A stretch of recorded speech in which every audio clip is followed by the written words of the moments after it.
اللہ کے نام سے شروع جو نہایت رحم کرنے والا ہے۔ تمام تعریفیں اللہ ہی کی ہیں جس نے آسمانوں اور زمین کو پیدا کیا اور اندھیریاں اور روشنی بنائی۔ پھر بھی جن لوگوں نے کفر اپنا لیا ہے وہ دوسروں کو خدائی میں اپنے پروردگار کے برابر قرار دے رہے ہیں۔ وہی ذات ہے جس نے تم کو گیلی مٹی سے پیدا کیا، پھر تمہاری زندگی کی ایک میعاد مقرر کر دی اور دوبارہ زندہ ہونے کی ایک متعین میعاد اسی کے پاس ہے، پھر بھی تم شک میں پڑے ہوئے ہو۔ اور وہی اللہ آسمانوں میں بھی ہے اور زمین میں بھی، وہ تمہارے چھپے ہوئے بھید بھی جانتا ہے اور کھلے ہوئے حالات بھی، اور جو کچھ تم کمائی کر رہے ہو اس سے بھی واقف ہے۔ اور ان کافروں کا حال یہ ہے کہ ان کے پاس ان کے پروردگار کی نشانیوں میں سے جب بھی کوئی نشانی آتی ہے تو یہ لوگ اس سے منہ موڑ لیتے ہیں۔ چنانچہ جب حق ان کے پاس آ گیا تو ان لوگوں نے اسے جھٹلا دیا۔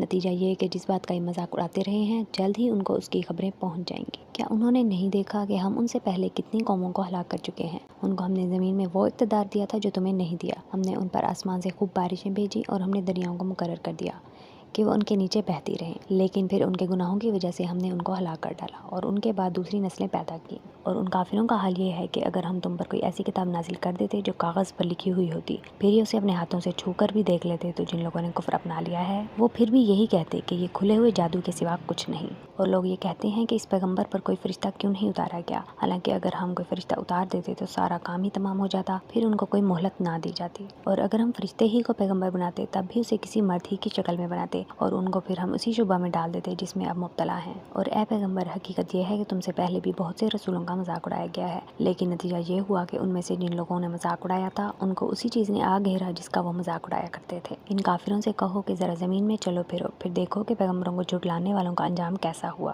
ان سے پوچھو کہ آسمانوں اور زمین میں جو کچھ ہے وہ کس کی ملکیت ہے، پھر اگر وہ جواب نہ دیں تو خود ہی کہہ دو کہ اللہ ہی کی ملکیت ہے، اس نے رحمت کو اپنے اوپر لازم کر رکھا ہے، اس لیے توبہ کر لو تو پچھلے سارے گناہ معاف کر دے گا، ورنہ وہ تم سب کو ضرور بھی ضرور قیامت کے دن جمع کرے گا جس کے آنے میں کوئی شک نہیں ہے۔ لیکن حقیقت میں جن لوگوں نے اپنی جانوں کے لیے گھاٹے کا سودا کر رکھا ہے وہ اس حقیقت پر ایمان نہیں لاتے۔ اور رات اور دن میں جتنی مخلوقات آرام پاتی ہیں سب اسی کے قبضے میں ہے، اور وہ ہر بات کو سنتا، ہر چیز کو جانتا ہے۔ کہہ دو کہ کیا میں اللہ کے سوا کسی اور کو رکھوالا بناؤں، اس اللہ کو چھوڑ کر جو آسمانوں اور زمین کا پیدا کرنے والا ہے اور جو سب کو کھلاتا ہے، کسی سے نہیں کھاتا۔ کہہ دو کہ مجھے حکم دیا گیا ہے کہ میں فرمانبرداری میں سب لوگوں سے پہل کرنے والا بنوں اور تم مشرکوں میں ہرگز شامل نہ ہونا۔ کہہ دو کہ اگر میں اپنے پروردگار کی نافرمانی کروں تو مجھے ایک زبردست دن کے عذاب کا خوف ہے۔ جس کسی شخص سے اس دن وہ عذاب ہٹا دیا گیا اس پر اللہ نے بڑا رحم کیا، اور یہ واضح کامیابی ہے۔ اگر اللہ تمہیں کوئی تکلیف پہنچائے تو خود اس کے سوا اسے دور کرنے والا کوئی نہیں، اور اگر وہ تمہیں کوئی بھلائی پہنچائے تو ہر چیز پر وہ قدرت رکھتا ہی ہے، اور وہ اپنے بندوں کے اوپر مکمل اقتدار رکھتا ہے، اور وہ حکیم بھی ہے، پوری طرح باخبر بھی۔ کہو کون سی چیز ایسی ہے جو کسی بات کی گواہی دینے کے لیے سب سے اعلیٰ درجے کی ہو؟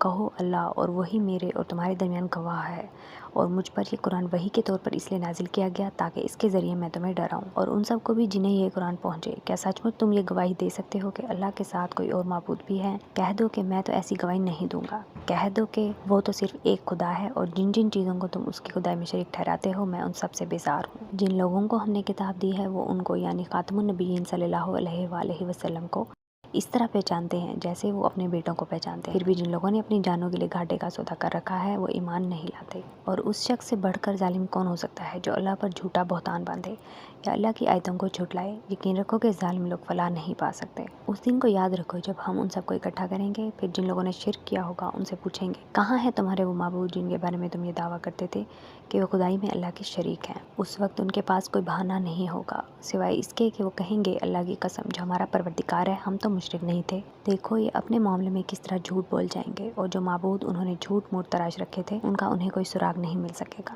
اور ان میں سے کچھ ایسے لوگ ہیں جو تمہاری بات کان لگا کر سنتے ہیں، مگر چونکہ یہ سننا طلب حق کے بجائے ضد پر اڑے رہنے کے لیے ہوتا ہے، اس لیے ہم نے ان کے دلوں پر ایسے پردے ڈال دیے ہیں کہ وہ اس کو سمجھتے نہیں ہیں، اور ان کے کانوں میں بہرا پن پیدا کر دیا ہے، اور اگر وہ ایک ایک کر کے ساری نشانیاں دیکھ لیں تب بھی وہ ان پر ایمان نہیں لائیں گے۔ انتہا یہ ہے کہ جب تمہارے پاس جھگڑا کرنے کے لیے آتے ہیں تو یہ کافر لوگ یوں کہتے ہیں کہ قرآن پچھلے سالوں کی داستانوں کے سوا کچھ نہیں، اور یہ دوسروں کو بھی اس قرآن سے روکتے ہیں اور خود بھی اس سے دور رہتے ہیں، اور اس طرح وہ اپنی جانوں کے سوا کسی اور کو ہلاکت میں نہیں ڈال رہے، لیکن ان کو احساس نہیں ہے۔ اور بڑا ہولناک نظارہ ہوگا اگر تم وہ وقت دیکھو جب ان کو دوزخ پر کھڑا کیا جائے گا اور یہ کہیں گے اے کاش ہمیں واپس دنیا میں بھیج دیا جائے تاکہ اس بار ہم اپنے پروردگار کی نشانیوں کو نہ جھٹلائیں اور ہمارا شمار مومنوں میں ہو جائے۔